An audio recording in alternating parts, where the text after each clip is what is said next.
Old School Runescape is built on nostalgia.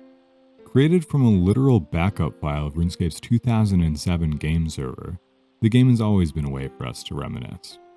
To most of us, RuneScape is as nostalgic as Bosco sticks, nut-free zones, and SpongeBob SquarePants.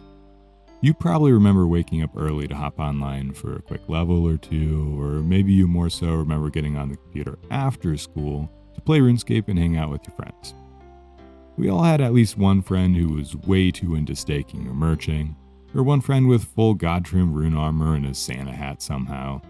You probably even knew some mouth breather who lured other kids into the wildy, or maybe you were that mouth breather. Maybe you remember standing in Rargh West Bank, worshipping the rich guy who was offering you 100 GP per big bone you brought him from the nearby hill giants. And if you read at a first grade level like I do, you probably got scammed once or twice at Rargh West Bank. Probably by monkey clicking your way through the trade accept menu before you realized that the iron pickaxe that you were purchasing was not the rune pickaxe that you intended to buy. RuneScape taught you useful skills though too, like how to attract women, or how to quickly shift tabs to homework when your mom walked in. That one was particularly useful. You didn't see anything. Be honest though, you play this game because of all the time you poured into it and all the memories that it's given you. Maybe you don't even play anymore and just watch. Content creators have made incredible series built around captivating our nostalgia, like Jimmy's By Release or Rargh's 2005 only Ironman. These series turned back the clock for this game and brought us to an era where efficiency was irrelevant, and tick manipulation was probably just something the weird kid did outside. Unfortunately, some of us have noticed that nostalgia has started to fade. Maybe it's just because our memories are trash and getting worse every single day. Or maybe it's because we're sick of the exact same progression paths, tired of the same quest order, the same gear upgrade order, the same grinds. Maybe you need a fresh start. Maybe you could touch grass for the first time since 2013. And if you're like me, and the idea of going outside or leaving the basement in general sounds way too scary, you could make yet another unoriginal snowflake Ironman. Well, this is probably a good time for me to introduce a brand new account to you.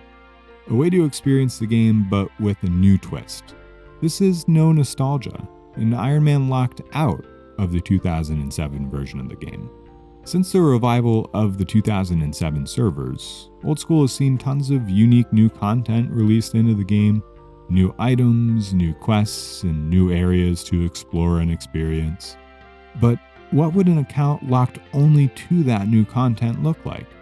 How far can an account like that even go? What would happen if you locked yourself out of nostalgia? Well, let's find out.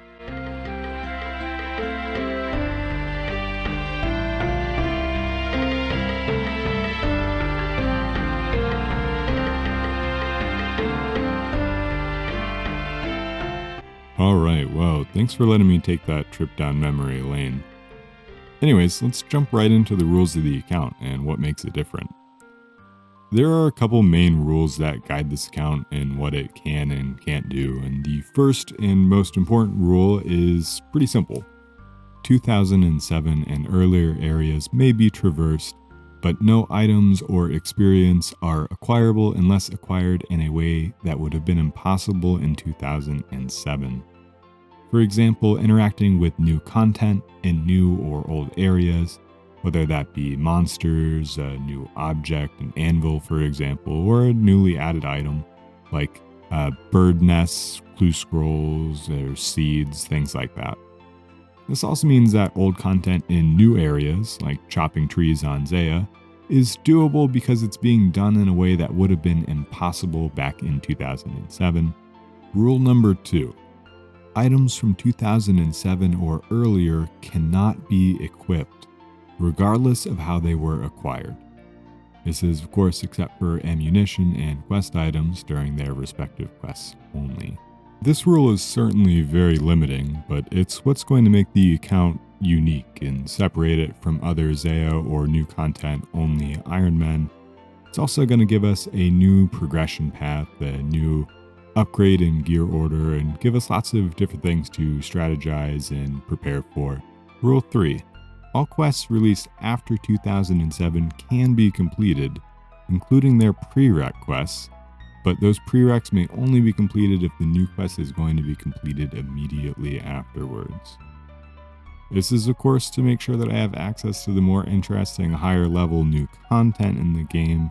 For example, I can complete Beneath Cursed Sands even though it requires Contact, Prince Ali Rescue, Gertrude's Cat, and Echlern's Little Helper. Those particular prerequisite quests aren't terribly impactful, but there will be some prereqs that have pretty big benefits to the account, which is exactly why I won't be letting myself pick and choose which prereq quests to complete early. Rule number 4. Stay true to the spirit of the challenge when things are in a gray area. For example, I cannot cast 2007 or earlier magic, even though casting it on Zaya or high-elking a new item is technically interacting with new content. It doesn't really fit within the spirit of the account. Things like construction, fletching, crafting, firemaking, or other processing skills will be allowed as long as all the lead-in materials were acquired legally. By extension, things like clue scrolls would be fair game as long as they are acquired in a way that would be unique to post-2007, like for example a clue scroll bird's nest from woodcutting. Rule number 5. Exceptions can only be made if a substantial amount of content is locked behind that exception. Something like Herblore and Druidic Ritual would be a good example of this. Another example could be Slayer assignments. Any Slayer assignment will be completable as long as it's from a post-2007 Slayer master. One of the things that I'm still undecided about is access to the stonemason shop, since it has some materials that are unobtainable in other ways and are required for some of the new construction content. Another thing that I was considering was allowing access to component materials after I unlock their corresponding new content. For example, getting a Kodai insignia. After I get one, I can allow myself access to a Master Wand. Alright, with all those rules out there, let's dive into what the hell this account is even going to look like. I'm going to go ahead and get started here in the background on some quests and start making my way on over to Zaya. I know, extremely exciting content that you'll be able to see as we talk a little bit more about the gear for this account. Alright, so I just checked the wiki, and apparently none of the stuff that you get from Tutorial Island is new content. Huge surprise there. That's a bummer. But jokes aside, I should note I'm not a RuneScape expert, so if you have any suggestions for me at any time for equipment you believe I should aim for, or content that you think that I should be doing, or a different and better way of accomplishing a goal that I have, then please don't hesitate to tell me. I'd love to hear from you. Just leave a comment down below. Okay. Since most of the game's weapons and armor are from 2007 or earlier, especially the low and mid-level items, this account is going to have a pretty hard time gearing up. Was anyone else permanently traumatized trying to get Pid on this door Trailblazer Day 1? Yep, perfect. Let's talk a little bit about each of the combat styles and some early and middle game options. For melee, I have a pretty immediate access to a good weapon in the event RPG. From there, I can manage a Baronite mace or even a rune scimitar if I can land an ornament kit from a clue. Eventually, I can move on to things like a dragon sword and the high tier PVM items, provided I'm able to eventually kill some kind of boss. For armor, Shazian is going to be a really good option for me. Eventually, the heraldic or painted helmets from that one dude in Falador will be an option for me. He's going to give me access to an adamant full helm and shield. Those will be really, really handy upgrades. Let's move into magic now. I have quick access to Salad Robes and the Arceus Spellbook. However, most of my offensive magic will be locked behind a Kingdom Divided and Dragon Slayer 2. Eventually, things like a Trident or a Nightmare Staff would obviously be great. Lastly, ranged.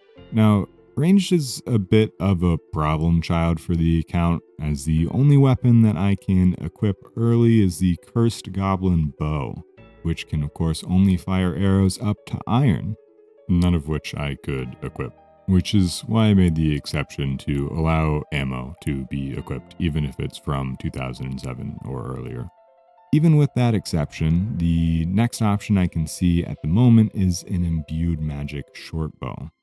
Blessed D'hide will be a long-term goal, of course, and eventually God Wars equipment will be a good route for most of all the combat styles.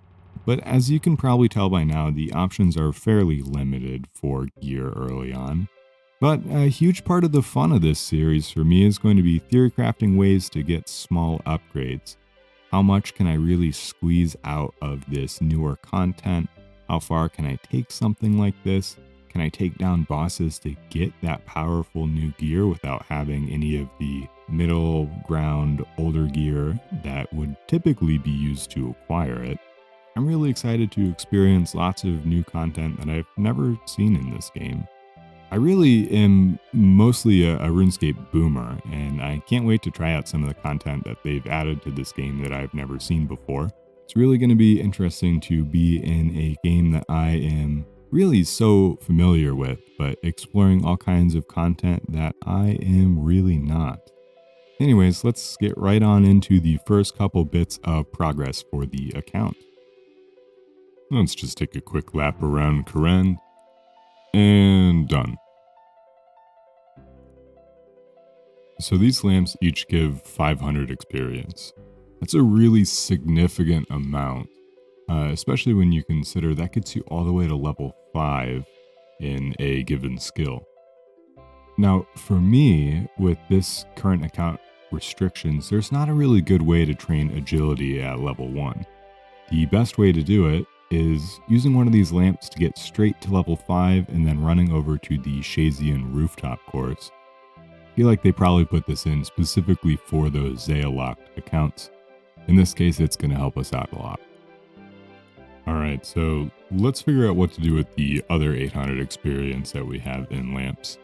Some things that popped into my head, farming, because whoever wants to do farming. Something else that popped into my head was hunter, but I'm pretty sure that I can do hunter in raids. Obviously, I can't put it on herb lore. Agility isn't necessary anymore. There's nothing stopping me from doing fletching, fire making, cooking, wood cutting, any of those. Thieving is very easy.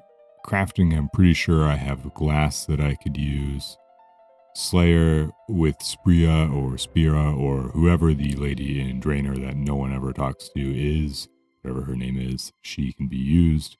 So I think I'm just going to go to the biggest problem child that I have right now, and that of course is ranged. Okay, so we're going to make a quick trip into the library here. Main goal is actually just to get our Arceus favor up to whatever amount we need to sell the fire staff that we got from the beginner clue scroll. That extra 900 GP is going to be pretty dang nice to have.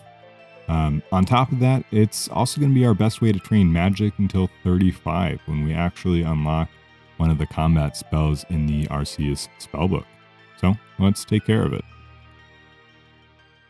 If you have almost every single book in the library and they ask you for one that you don't have, don't worry, you don't even need to check which one you're missing. You can just go right to the middle center floor because I promise you it's going to be there.